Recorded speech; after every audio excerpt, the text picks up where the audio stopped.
Curiosity ignites wisdom. Explore, question, and discover. Knowledge is the spark that sets the flame of understanding ablaze. Philosophy is the journey of the mind, where questions lead to insights. Curious to know, now listen. Machiavelli's view of people is often described as pragmatic and realistic. He believed that people are 1. Self-interested, driven by their own desires and needs. 2. Imperfect, prone to flaws and weaknesses. 3. Unpredictable, capable of changing their minds and behaving unexpectedly. Machiavelli's perspective emphasizes understanding human nature to effectively lead and make decisions.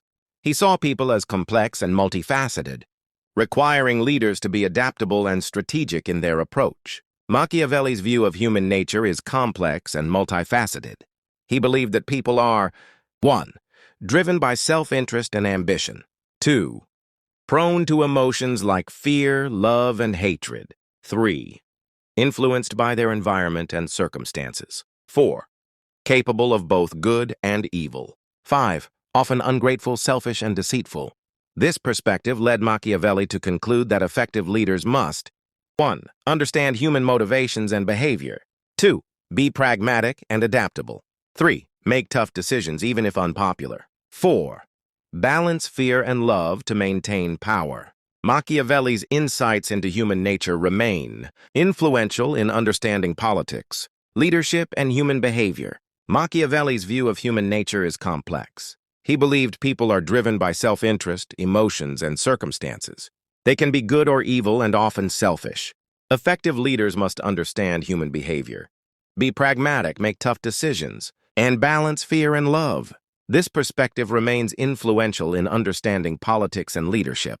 Machiavelli saw humans as multifaceted, driven by self-interest, and influenced by emotions and circumstances. Leaders must understand this complexity, be pragmatic, and make tough choices to succeed. His insights into human nature continue to shape thought on politics and leadership. This perspective allows leaders to navigate complex situations, build strong relationships, and make informed decisions.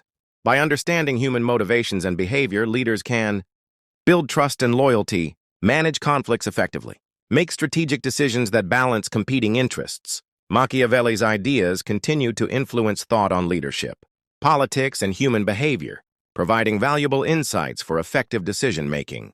Leaders who grasp human complexity can better 1. Anticipate challenges. 2. Foster collaboration. 3. Adapt to changing circumstances. 4. Balance short-term and long-term goals.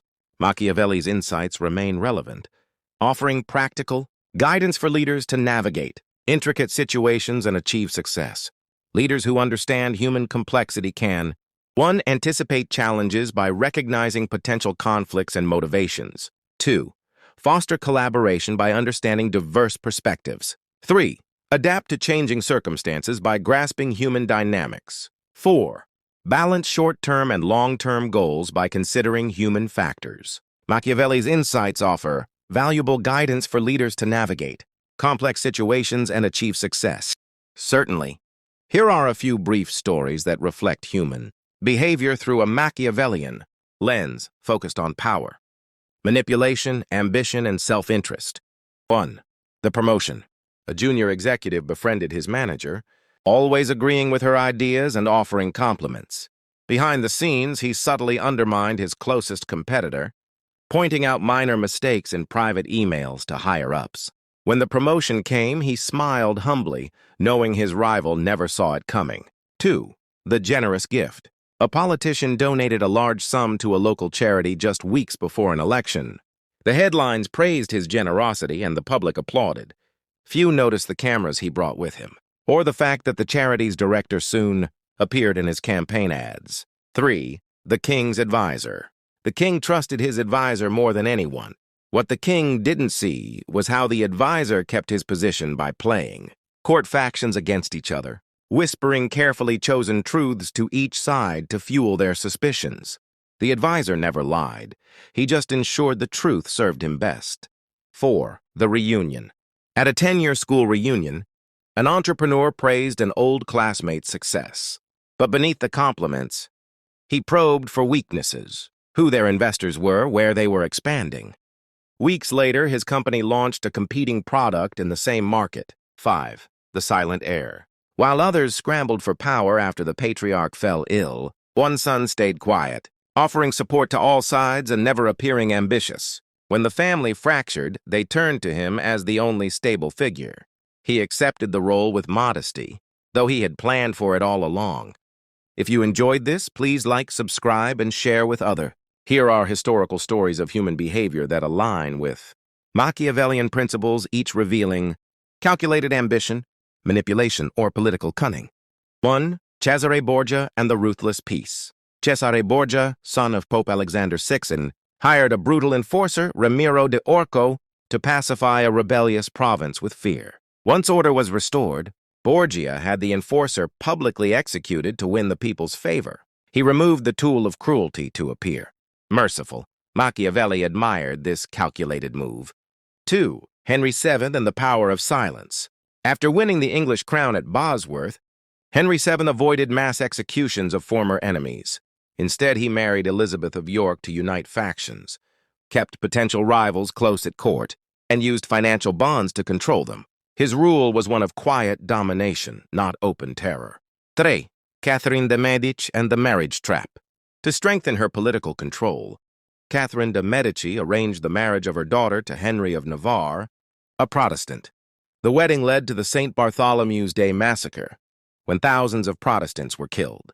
While the bloodshed shocked Europe, Catherine had neutralized a threat to her family's rule, inspired by Machiavellian principles and rooted in history, woven through the life of one figure, Cardinal Richelieu. The Cardinal's Shadow. In the ornate corridors of 17th-century France, where nobles whispered in corners and kings were born into cages of gold, there walked a man in crimson robes, Armand Jean Duplessis, known to the world as Cardinal Richelieu. He was no king, but every decision the king made passed first through his hands. And yet he spoke always of service, of duty to France, of loyalty to the crown. When Richelieu first entered court, the nobility scoffed. He was the son of a minor noble and a bishop by appointment, not birth. But what he lacked in blood, he made up for in insight. He watched. He listened. He made allies with care and enemies with calculation. He never acted too soon, never too late. The nobles, divided among themselves, grew bold in their independence. They raised armies, collected taxes, and schemed with foreign powers. Richelieu, in the name of the king, set out to break them, not through open war, but through politics, secrets, and fear. He created a network of spies who reported not just on enemies of the state, but on friends of the king. No conversation at court was truly private, and no alliance was secure. A powerful duke once plotted rebellion. Richelieu invited him to dinner, praised his wisdom, and proposed a joint plan to bring peace to the provinces. Days later, the duke's letters were read aloud in court proof of treason. He was executed before he could protest. Richelieu shed no tears. "It is not cruelty," he said, "but necessity." Even the Queen Mother, once his patron, turned against him. He did not confront her. He let others do it, allowed her plots to unravel, her allies to betray her dignity to erode. When she was finally exiled, he offered his prayers and ensured the court saw him kneel in piety. All the while, Richelieu made France stronger.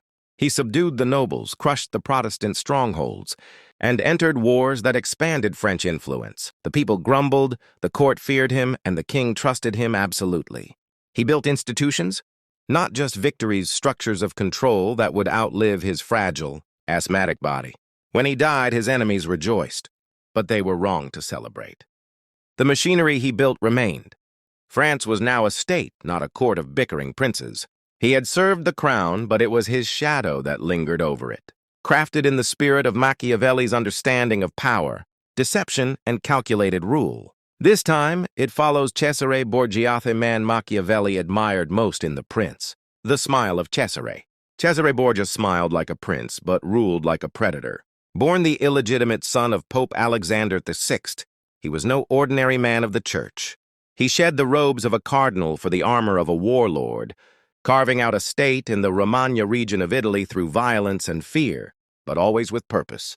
Here is a fictional Machiavellian tale, set in a timeless city, one that could be ancient or modern, noble or corporate.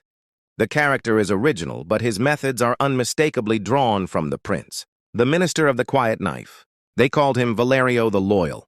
For 20 years, he stood behind the throne, not upon it. He wore no crown, commanded no army, and made no speeches. Yet kings listened to him before they spoke. Nobles glanced at him before they acted, and enemies often disappeared before they were named. Valerio rose not by birth but by silence. In his youth, he served as a clerk in the royal archives, where he copied treaties and tax codes. He learned everything there, how deals were sealed, how words were twisted, how the law bent quietly when needed. He said little but remembered everything.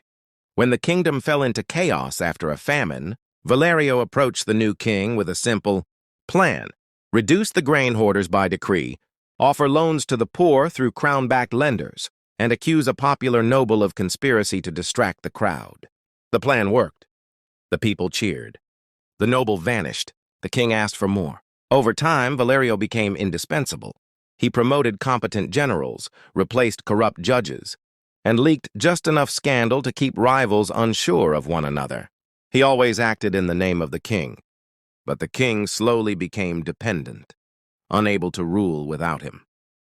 One day, a young prince returned from exile, claiming rightful succession. He was popular, handsome, and surrounded by idealists. Valerio arranged a public debate between the prince and the king, then coached the prince's own steward to betray him mid-speech. The crowd turned. The prince was arrested not by soldiers, but by his own men.